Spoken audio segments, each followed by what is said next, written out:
All right, here we go. This is the Unit 9 test review. We're talking about quadratics in this unit.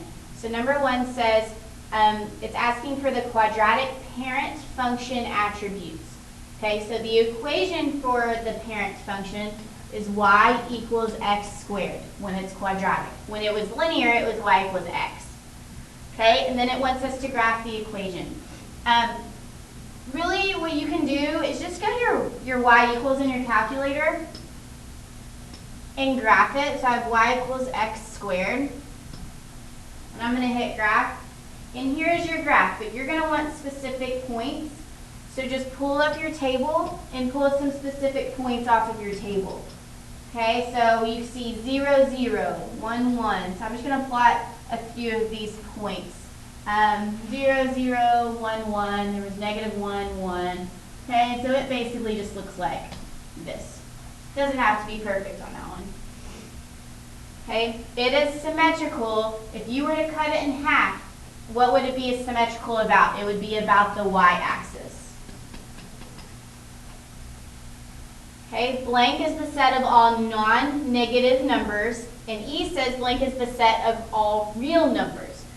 Okay, so what is the set of all real numbers? That's the easier one to get. So think about these arrows on this parabola tell me it goes on forever and ever in both directions, left and right, which means my domain is the set of all real numbers. So E is domain. And D, the set of all negative, non-negative numbers. That's my range because everything is above 0, which means everything is positive, so everything is non-negative. So D is the range here. All right, number 2, identify the following on the graph. All right, the zeros, so that's where it crosses the x-axis. So that's the x-intercept. That's going to be here, which is at negative 6. I'm just going to list those, negative 6 and 2. You can either list those or you can write them as ordered pairs. Either way, but you don't really need both. All right, B, the vertex. Okay, that's going to be up here, which is at negative 2, 4. Okay, that's a point on the graph, so you have to write it as an ordered pair. The y-intercept is right here. Okay, and I'm going to write that as an ordered pair, so that's 0, 3.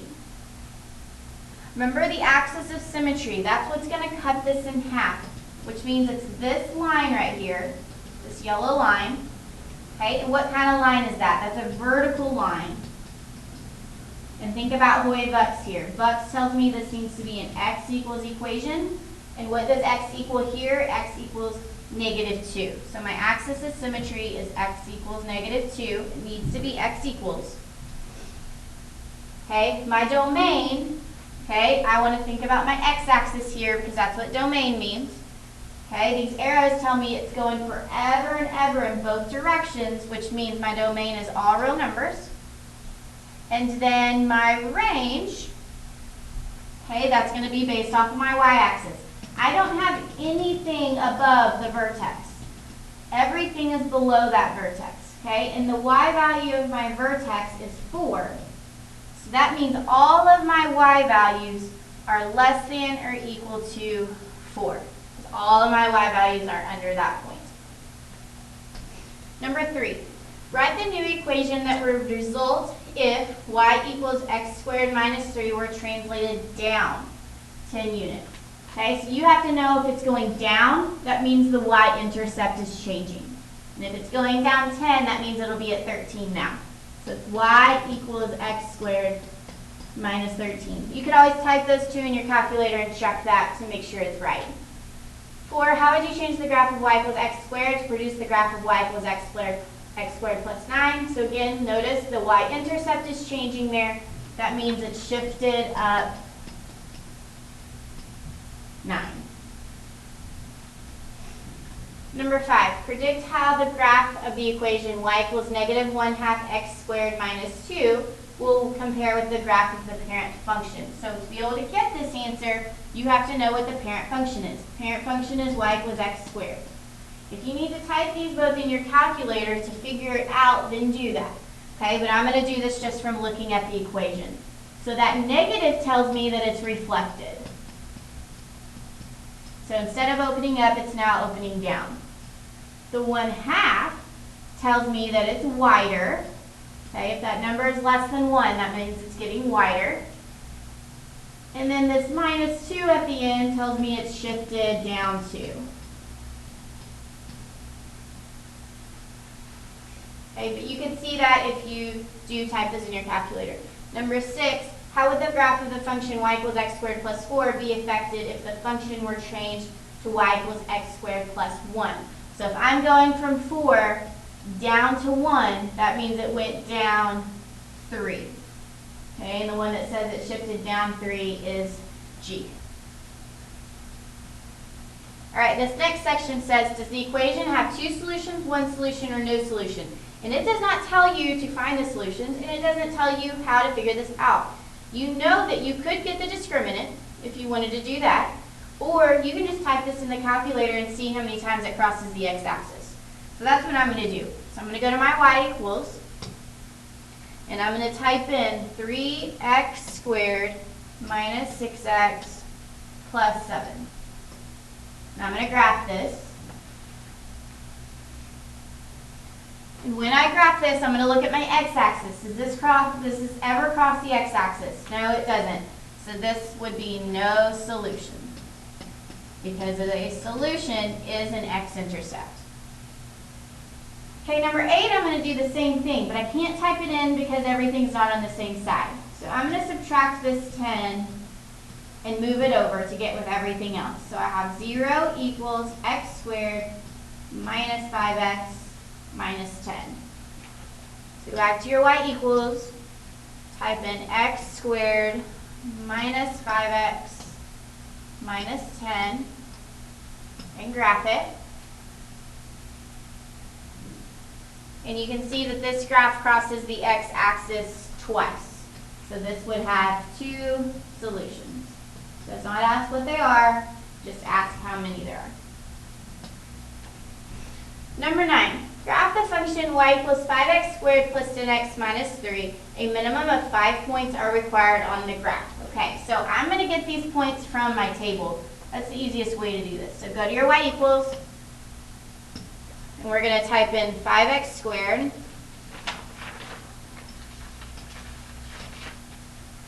plus 10x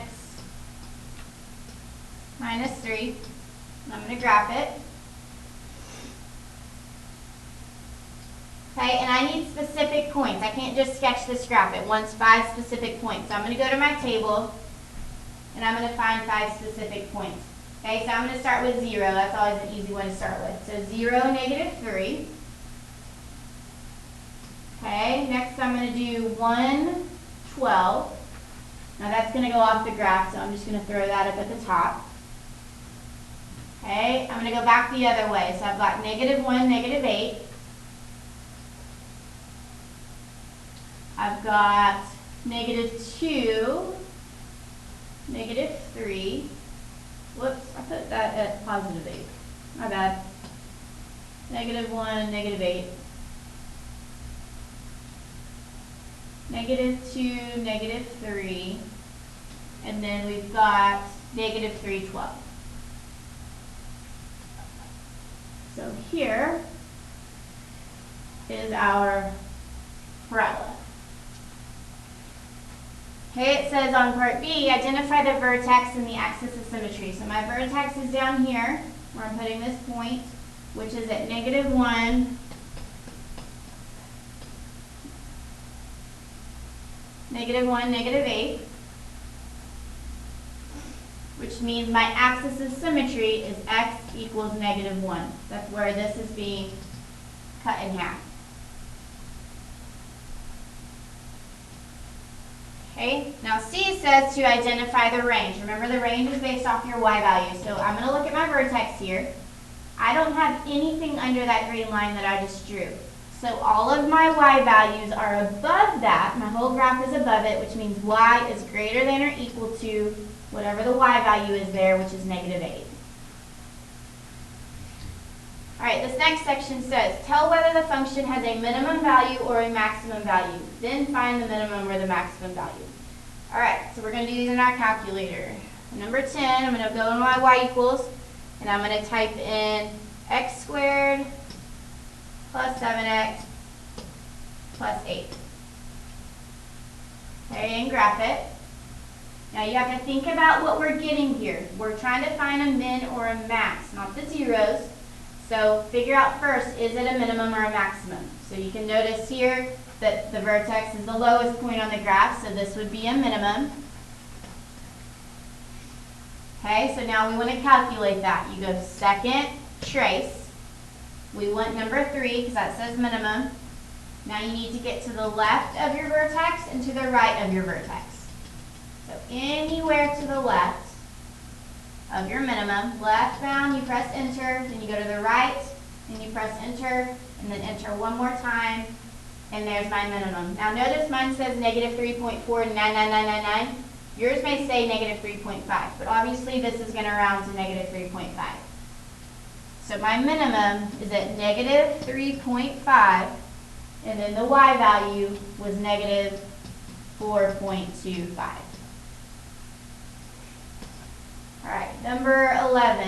I'm going to go to my y equals and type this in. So I've got negative 2x squared minus x plus 10. And graph it. Okay, so here our vertex is the highest point on our graph, which means this is a max. So when I go to second trace, I'm going to hit number 4 this time for maximum. And I need to get to the left and to the right of it. Now if you can't see your cursor, it says at the bottom where your cursor is. That's the ordered pair. So mine right now is at 0, 10. So I need to get to the left. Okay, so mine's on the left right now. Then I need to get to the right of my vertex. Anywhere to the right, press enter, then we'll enter one more time, and there's my maximum. So negative 0.25, and then y is 10.125. So negative 0.25 and 10.125. Okay, last one of these. Go to your calculator, go to your y equals, and type this in. I always like to put my fraction in parentheses, so I've got 1/4. Make sure the x squared goes on the outside of that parentheses, plus 7x plus 11, and graph it. Okay, now you can't see this graph. All you can see is one side of it, which means I don't know if this is a min or a max. So we may need to zoom out. So you hit zoom, and then 3, but you have to press enter for it to actually zoom out. Now we can see this whole thing. Okay, and you can see that the vertex is at the lowest point on the graph, which means this is a minimum.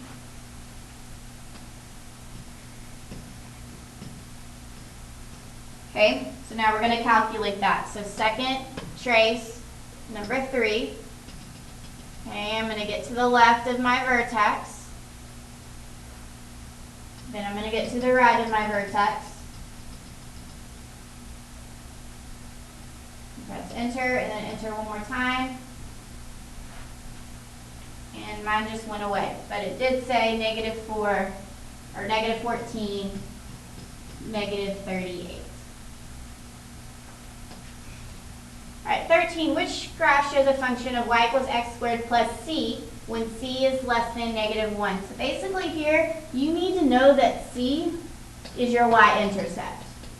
If you don't know that, then this is hard to figure out. So we're looking for a y-intercept of less than negative 1. Well, A, the y-intercept is at 0, so that one's out. Okay, let's look at B. The y-intercept is at negative 1, but that's not less than negative 1, so that's out. Let's look at C. My y-intercept is at negative 3, so that could be an option. And let's look at D. My y-intercept is at 1. Okay, so the only one that worked was C. 14. Which set of values best represents the function y equals 6 minus 2x squared when the replacement set for the domain is negative 3, negative 1, and 0? So you have to know that domain means x. Now you could take each one of these x values and plug them in, or you could do it the easy way and type it in your y equals in your calculator. So I'm going to go to my y equals and type in 6 minus 2x squared. Pull up your table, so second graph. Okay, and you can see that when x is negative 3, y is negative 12. When x is negative 1, y is 4. And when x is 0, y is 6, which means our answer here is A. All right, 15 and 16 say use the quadratic formula to solve the equation. Round your solution to the nearest hundredths. If necessary, show your work. Give the exact answer. It says to keep radicals. So we're going to write both answers. We're going to write the radical answer, and we're going to write the decimal answer. Okay, so first on quadratic formula, we have to know what A, B, and C are. Okay, so this says equals 1. It's hard to see on here, but it's better on your paper, I think.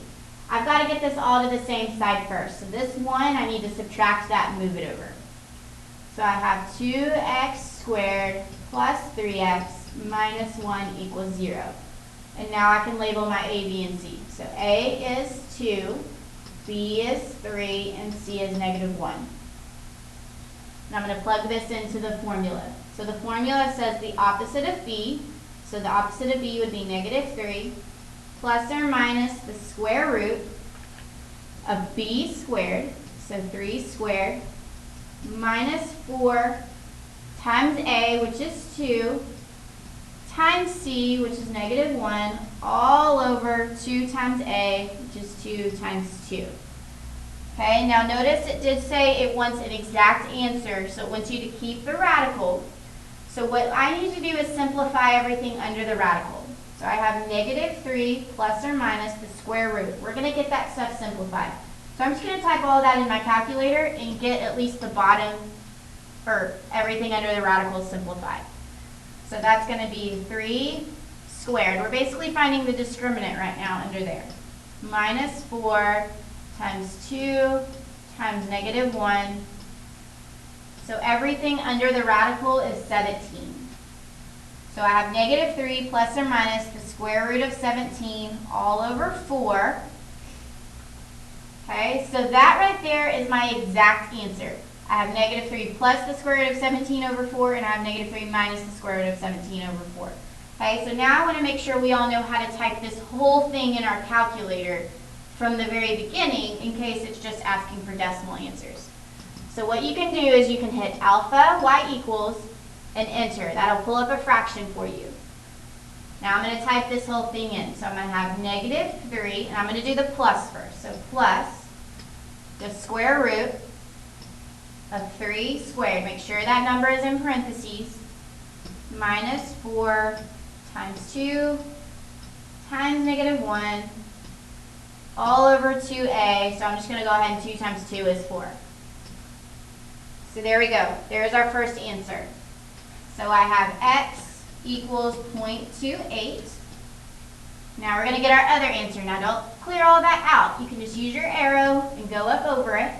Hit enter and it'll enter it for you. And then just use your left arrow to get all the way to the plus sign and type a minus over the plus sign. And press enter. Okay, so our other answer is negative 1.78. If it doesn't ask for the radical answer, you can just do that from the very beginning. You can just type it all in. All right, so let's look at 16. Now this is all already equal to 0. Okay, so I'm ready to go. So I'm just going to go ahead and label A is 2, B is 3, C is negative 11.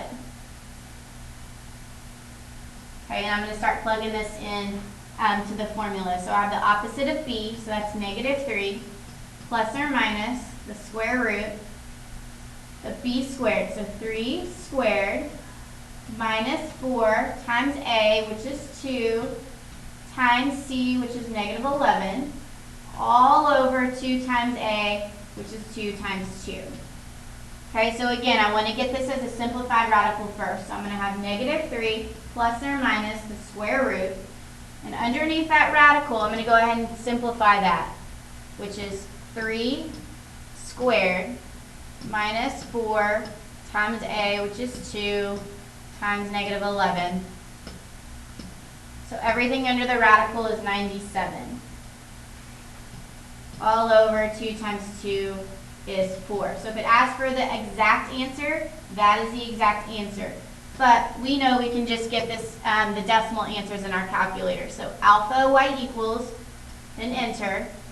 So I have negative 3 plus the square root of 3 squared minus 4 times 2 times negative 11. All over 2 times 2, so all over 4. And enter. So there's our first answer. X equals 1.71. Now our other answer, I'm going to use my arrows. I'm going to enter that. And I'm going to use my left arrow and go change my plus sign to a minus sign.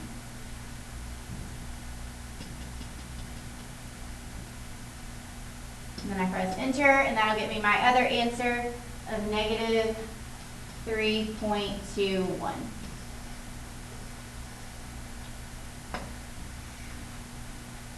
All right, number 17. Solve the equation by graphing. Round your answer to the nearest hundredth if necessary. Okay, remember solve, that means we're looking for solutions, okay, which are x-intercepts, or zeros. So we're going to be getting these in our calculator, but before we can type it in, I'm going to subtract this 8x and move it over. And I'm going to write this in the correct order. So I've got x squared minus 8x plus 18 equal to 0. I'm going to type that in my y equals. So I've got x squared minus 8x plus 18, and I'm going to graph it. Now my graph is still zoomed out from earlier, so if you want to get your graph back to normal, hit zoom 6, and that'll get you back to the standard graph that's a little easier to see. Now remember what we're trying to calculate here. We're trying to calculate x-intercepts. And what do you notice? This does not touch the x-axis at all. So if it does not touch it at all, that means there are no solutions. No solution. Okay, number 18, I have to move this 5 over, so I'm going to subtract it. That gives me x squared minus 4x minus 5 equals 0. And I'm going to type that in. So I'm going to go to my y equals and type in x squared minus 4x minus 5. And I'm going to graph it. Okay, so here you can see we have 2 zeros. We've got one, it looks like at negative 1, and one at about 5. But I do not know that for sure. Okay, so I'm going to calculate these. I'm going to do second trace. And we want the zeros. So number 2, you have to pick which one you want to get first. I'm going to get the one on the left first, so I need to get to the left of that and enter. Then I need to get to the right of that and enter, and then enter one more time. So there we go. That first one is at negative 1. So I have x equals negative 1. Now I'm going to calculate my other one. So second trace, number 2. Now I need to get to the left of my other 0. And I need to get to the right. If you're not, again, sure how to do this, just pause it or go back and watch where I'm putting my cursor. I know I'm doing it kind of fast. If you keep pressing enter, there's your other 0. Notice what my y value says here. When you see that capital E, that means that whole thing is 0. Okay, so x is negative 1 and x is 5. There's my 2 answers. All right, 19. An object is launched straight up into the air at an initial velocity of 64 feet per second. It is launched from a height of 6 feet off the ground. Its height h in feet at t seconds is given by the equation h equals negative 16t squared plus 64t plus 6. What is the maximum height reached by the object? Okay, so I'm going to go on my calculator and I'm going to type this in. So I've got negative 16 x squared plus 64x plus 6. And I'm going to graph this. You may or may not be able to see it. Okay, well you can see something. You can see it's going up, which is kind of on the y-axis, and then it's coming back down at about 5. Okay, so what I'm going to do, I may be able to get this answer from my calculator, so I'm going to go to my table.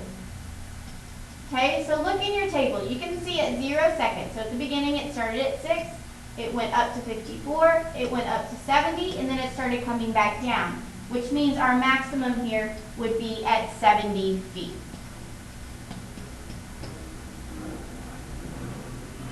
Okay, number 20, we are standing on top of a 1,680 foot tall building and throw a small object upwards. At every second, we measure the distance of the object from the ground.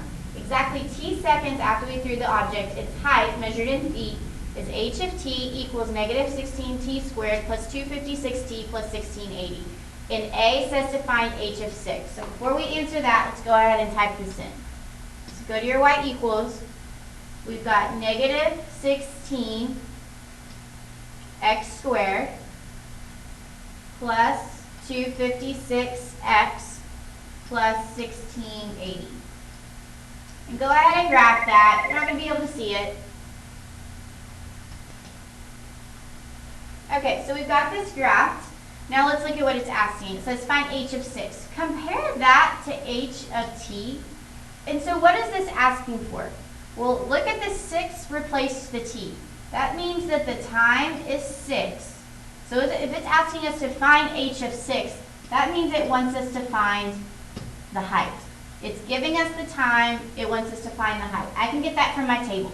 So hit second, graph. Okay, so I need to go down to where x is 6, and what is the height? The height is 2640. 2,640 feet. What does h of 6 represent? That's the height at 6 seconds. C, how far does the object fall during the 2 seconds between 10 and 12 seconds? So I'm going to go here and I'm going to look at 10 seconds. It's at 2640. And at 12 seconds, it's at 2448. And I need to figure out how far it went between those two numbers. So I'm going to subtract them. So I'm going to get out of that. And I'm going to do 2640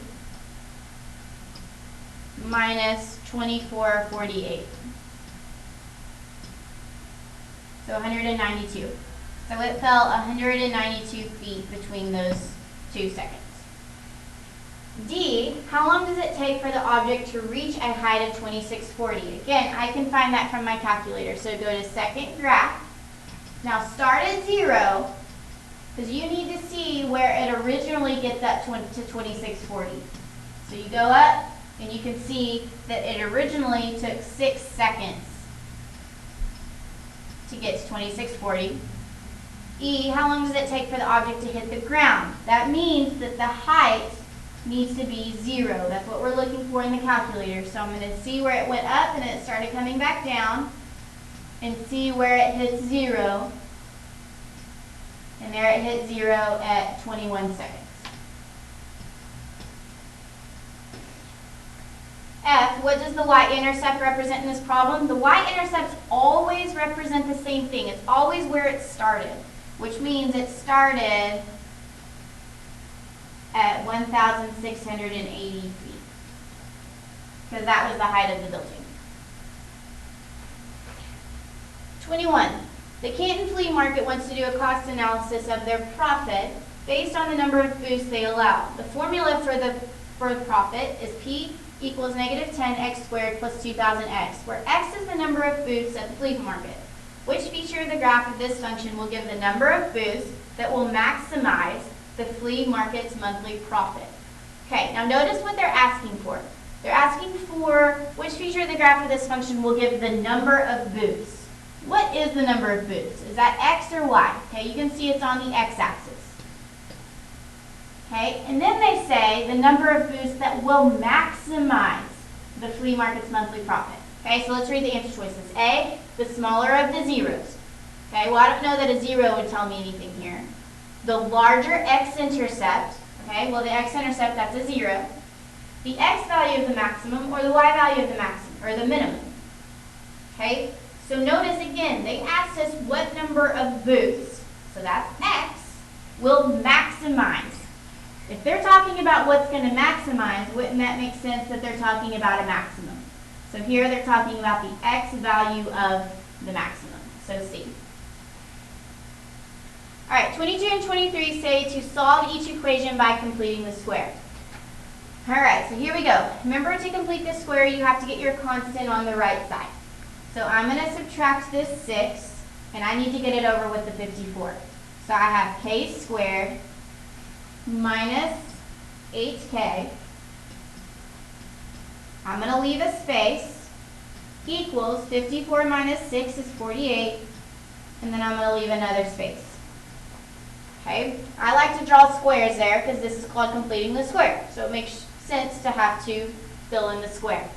So to get what number needs to go into that square, you take this middle term, negative 8, you divide it by 2, so that's negative 4, and then you take that and you square it. Okay, so negative 4 squared is 16. That number is always going to be positive because if you square a positive or a negative, it's still positive. Now I need to take everything on the left side and I need to factor that. But we just made it a perfect square trinomial. Okay, so what you can do, whatever negative 8 was cut in half, that's actually your factor. So this, negative 8 divided by 2 is negative 4. So that's going to factor as k minus 4 squared equals 48 plus 16 is 64. Now I need to get rid of the square root, or the square. So I'm going to take the square root. That leaves me with k minus 4 equals, the square root of 64 is positive and negative 8. You have to have both of those. And then I'm going to add 4 to both sides. So I have k equals 4 plus or minus 8. Okay, so we need to get both of those answers. Well, if I do 4 plus 8, that's 12. And if I do 4 minus 8, that's negative 4. So my two answers are 12 and negative 4. All right, 23. Again, I got to get the constants on the right side. So I'm going to subtract 26 and move it over. I have m squared minus 12m. I'm going to leave a space, equals negative 26, and then I have another space. So I need to figure out what goes in that space. So I take that negative 12, divide it by 2, so that's negative 6, and then I square that. Negative 6 squared is positive 36. Okay, so now I need to factor everything on the left side. Remember, you can just cut that negative 12 in half, and that gives you your factor. So it's going to be m minus 6 squared equals negative 26 plus 36 is 10. Now I'm going to take the square root of both sides. So I have m minus 6 equals, I don't know the square root of 10, it's not an exact number. Okay, so it's going to just stay as plus or minus 10. Now I'm going to add that 6 to both sides.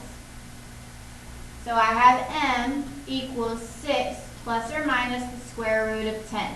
Now I'm okay with you leaving it that way, but if the question asks you for decimal answers, then you need to type that in. You need to type in 6 plus square root of 10 and 6 minus square root of 10 to get your two answers. Okay, this next section is talking about the discriminant. Okay, what does the discriminant tell you? It tells you how many solutions there are. So how many solutions? B says write the expression used to calculate the discriminant. Okay, that's b squared minus 4ac. Everything under the square root in the quadratic formula. C, what do you know if the discriminant is negative? Well, you can't take the square root of a negative number, which means that would be no solutions. D, what do you know if the discriminant is positive? If it's positive, that means there's two solutions. And if the discriminant is 0, there's one solution.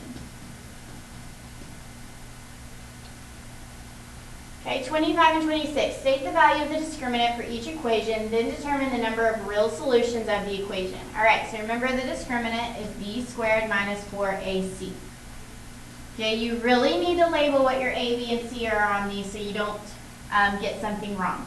On 25, I have to get it equal to 0 first. So I'm going to subtract 8.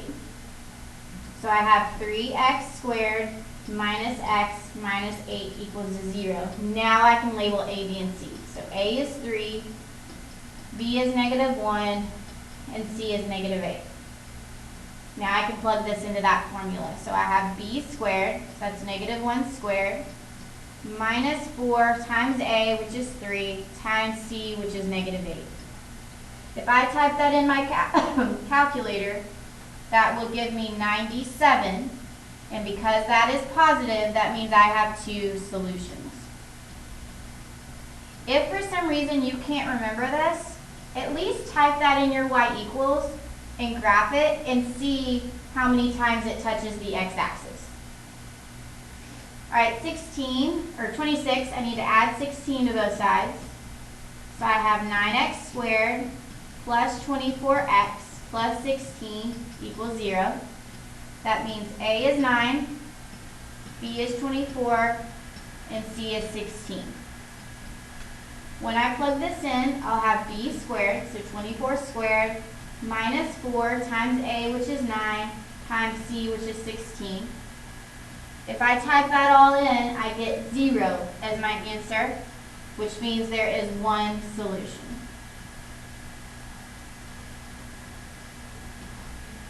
Okay, and this last one, everything's on the same side, so I can go ahead and say a is 1, b is negative 9, c is 21. If I plug this into that formula, I have negative 9 squared minus 4 times a, which is 1, times c, which is 21.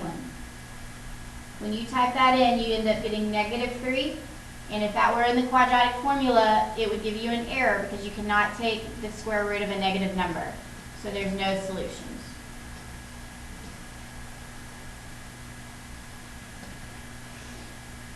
All right, 28. Given the function g of x equals 2x squared minus 4x minus 1, determine whether the function has a maximum or minimum value. Okay, so I'm going to go to my y equals and type this in. Okay, so I've got 2x squared, I keep losing it, minus 4x minus 1, and I'm going to graph that. Okay, so the vertex here is the lowest part of the graph, which means this is a minimum. Okay, state the maximum or minimum. So I need to calculate this. So I go second trace. I need the minimum, so number 3. I'm already on the left side, so I'm going to press enter. Then I get to the right side and press enter. And then one more time. And there's my minimum. So my minimum is at 1, negative 3.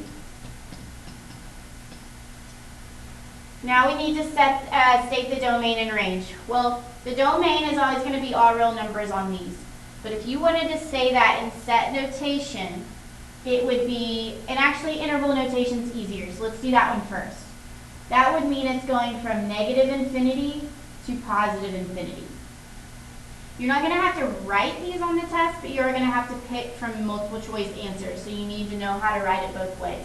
So that's interval notation.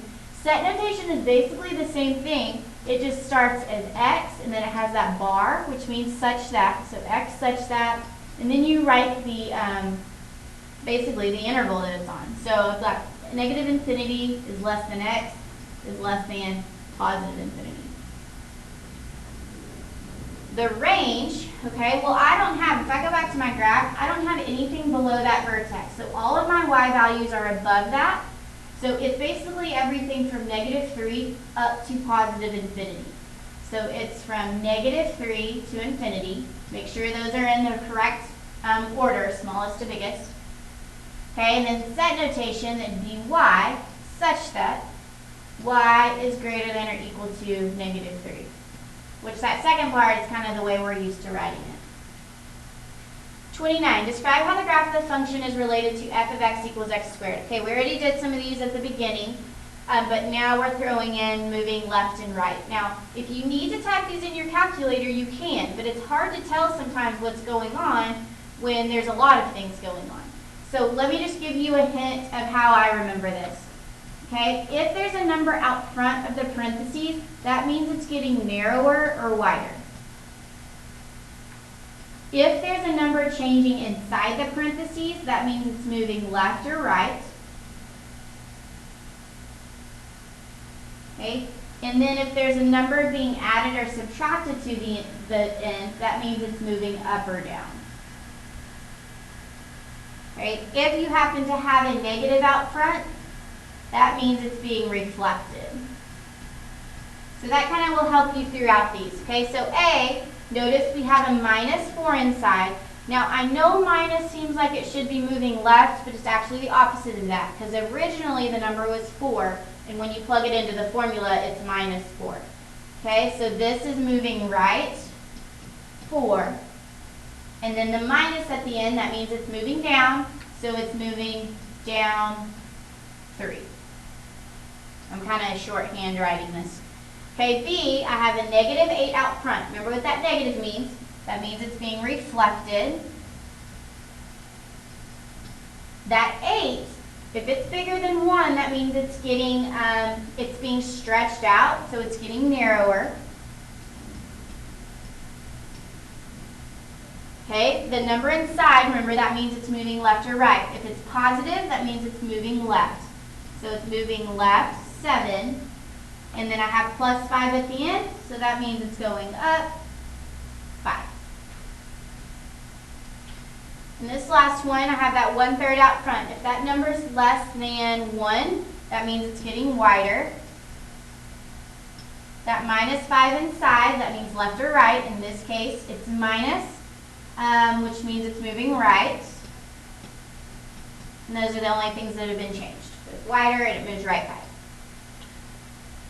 All right, 30 and 31. You're going to need a little bit of space to do these, so you do not want to write big on these. I'm actually going to move my pen down a little bit so I have room to write. Okay, write a quadratic function in vertex and standard form that contains the vertex v and the point P. Okay, vertex form, I'm going to write it up here. So it's f of x equals a times x minus h squared plus k. And then standard form is just the way you normally see these equations with x squared and then the x and then your constant. Okay, so I'm going to look at my points and I'm going to decide what letters these are so they're easier to plug in. Your vertex is your hk. So I'm going to write an h and a k above my vertex, and my point is xy. So we have to plug all this stuff into that formula first. Now no f of x, that really just means y. So I'm going to plug all this stuff in. Again, leave a lot of room here. So I've got y, which is -10, equals a. I don't know a. That's what's missing. And then I have x, which is -4, minus h. That's going to be minus a -2. So that's going to change to +2 squared. And then I have plus k, and k is -2.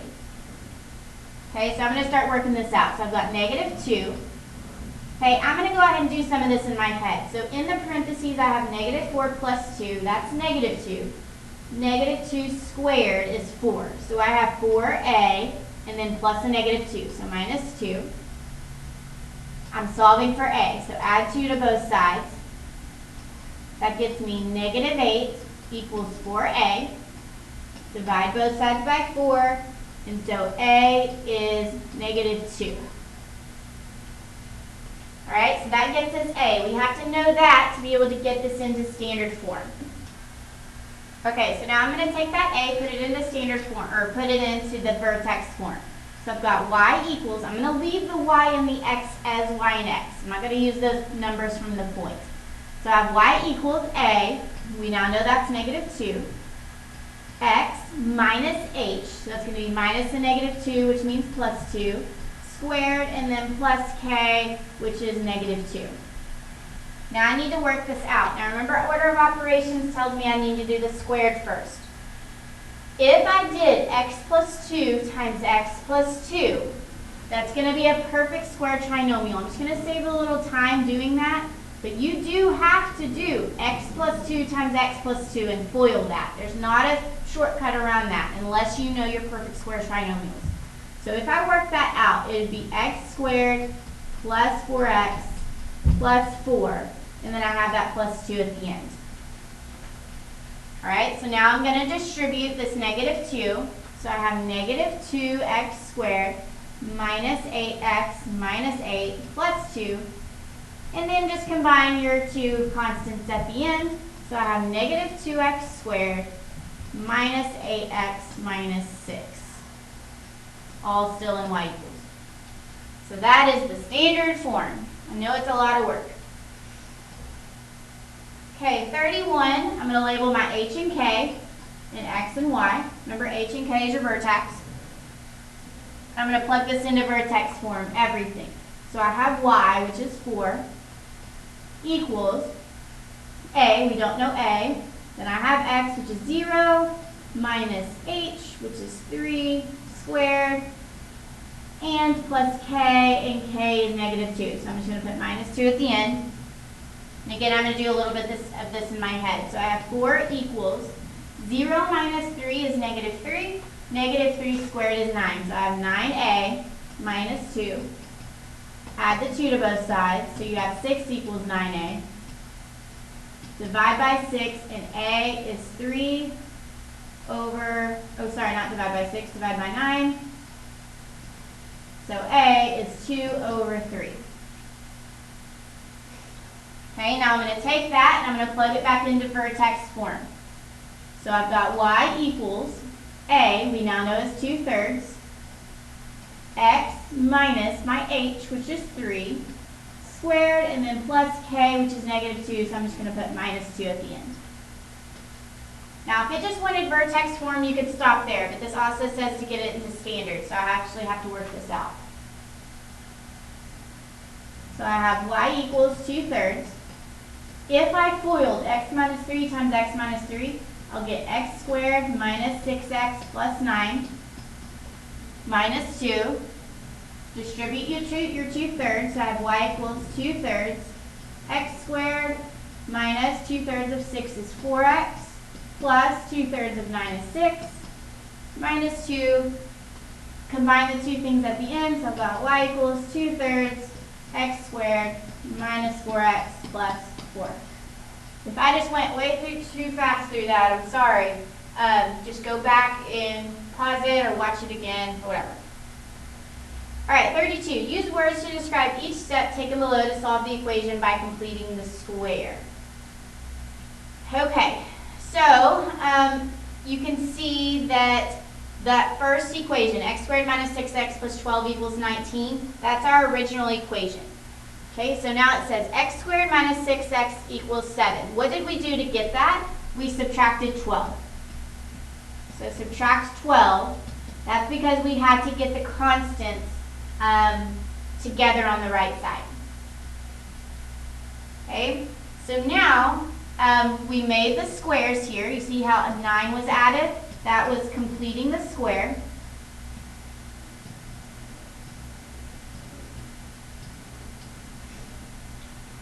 Okay, then you would factor that left side. So we're going to just say the factor, the perfect square trinomial.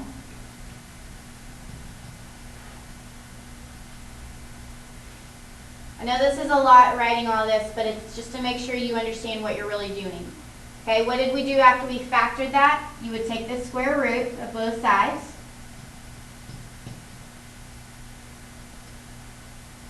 Okay, after you took the square root of both sides, you would add the 3. And then you would split it into the two equations.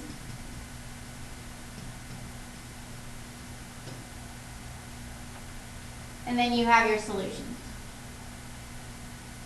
You're not going to have to do that step by step on the test, but you are going to have to know how to complete the square.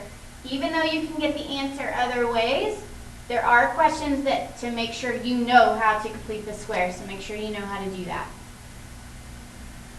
33 and 34, these are actually ones that are going to be in the next unit, so those we are not going to do. So don't do 33 and 34.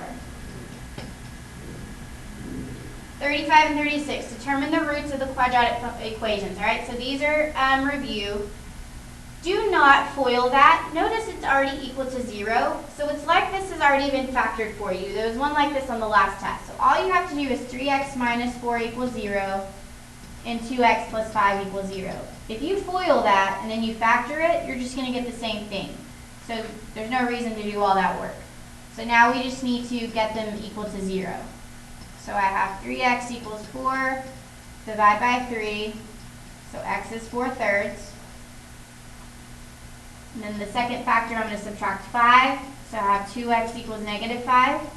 Divide by 2. So x is negative 5 over 2. 36. Okay, so determine the roots. You can do this a bunch of different ways. I'm going to do this by factoring just so you have a review of factoring. So I'm going to subtract 5. But we now know a lot of ways to get roots. You could graph, you could factor, you could quadratic formula, you could complete the square. Okay, so I'm just going to factor this. So I do not have a GCF. I'm going to do a times c. I need two factors that multiply to be negative 35 and add to be 2. Those two factors are 7 and negative 5. I cannot do the shortcut here. So I'm going to separate this 2x into a positive 7x and a minus 5x. Bring your first term down and bring your last term down. And now I group. So my first group, I can factor out a 7x. If I divide that out, that leaves me with x plus 1. I'm going to bring that minus sign down. The second group, it's going to be a negative 5 that I take out, and that leaves me with x plus 1. Okay, now notice it asks for the zeros. So my factors are 7x minus 5 and x plus 1. And just to save a little time, I'm just going to tell you what these answers are after I set them equal to 0. So my answers here would be negative 1 and negative 5 over 7. So x is negative 1 and negative 5 over 7.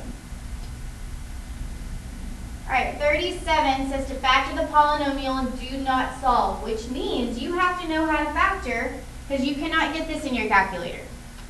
All right, so I look for a GCF. There is no GCF. So a times c, two factors that multiply to be negative 24 and add to be negative 23. Those would be negative 24 and 1. Okay, I cannot do the shortcut here. So I'm going to break this middle term apart into a minus 24x and a plus x. Bring your first term down and bring your last term down. Now when I have 4 terms, I can group. So the first group, I can take out a 4x. That leaves me with x minus 6. The second group, the only thing they have in common is a 1, and that leaves me with x minus 6. So my two factors are x minus 6 and 4x plus 1. You do not have to set these equal to 0 because it's not asking for solutions, it's just asking for factors. All right, 38. Write the standard form of the equation of the line with a slope of negative 2 passing through the point 1, negative 4. All right, look at what two things we have here. We have a slope and we have a point, which means we put it into point slope. So I have y minus my y value, which is negative 4, so that's going to change to plus 4, equals my slope, which is negative 2, and then I have x minus my x value, which is 1. I need to get this into standard form, which really just means I need to get x and y on the same side, but I have to work this out. So I have y plus 4 equals negative 2x plus 2. You remember your x needs to be positive, so I'm going to add 2x to both sides. I'm also going to need to get this 4 over with the 2, so I'm going to go ahead and subtract the 4. So I have 2x plus y equals 2 minus 4, which is negative 2. and there's standard form. You cannot just take the information you start with and throw it into standard form. You have to put it into point slope first and then get it into standard. 39, find the difference. Okay, so this minus needs to go to everything behind it. So I'm just going to distribute that minus, and I'm just going to write plus a negative, and then that negative 4x changes to positive, and then the 17 changes to negative. And I'm going to combine my like terms. So I have 3x squared and a negative 8x squared, so that's negative 5x squared. Then I have negative 4x plus 4x, okay, that's going to be 0, so those are gone. And then I have 1 plus a negative 17, so that's minus 16. Number 40, find the product. So I need to multiply these. I multiply the coefficients, so 2 times 3 times 10 is 60. Then remember, when you multiply, you add exponents. So I'm going to look at all the x's. I have 3 plus 2 plus 1, so that's x to the 6th. Now I'm going to look at my y's. I have y squared, so that's 2. I have a y1 here, so that's 3. And then I have another y, so that's 4. And then I'm going to look at my z's. I have 1 and then 3, so that's 4, plus another 1, so that's 5. 41, the area of a triangle or rectangle is 2x to the 5th plus 16x cubed plus 12x. Find the length if the width is 2x. All right, so I need to divide these. You've seen a question like this before. Okay, so if I do 2x to the 5th divided by 2x, the 2's are going to cancel, and you remember you subtract your exponents, so that leaves me with x to the 4th. Then I have 16 divided by 2. Okay, so that's 8x, and 3 minus 1 is 2. And then I do this last term, 12 divided by 2 is 6, and x divided by x, those are going to cancel. 42, for f of x equals negative x squared plus 4x minus 1, determine f of negative 1. Okay, all that is saying is that x is negative 1. So I'm going to take that and plug it in. So I have that minus, or that negative sign out front. My x is negative 1, so you have a negative and a negative. So just keep that in mind, don't lose one of them. Plus 4 times negative 1 minus 1. I'm going to just type this whole thing in my calculator. So I'm going to go to my calculator. Okay, and I'm going to type in negative, and then negative 1 squared plus 4 times negative 1 minus 1. I really would just type the whole thing in. That way you don't get something wrong. So here, f of negative 1 is negative 6.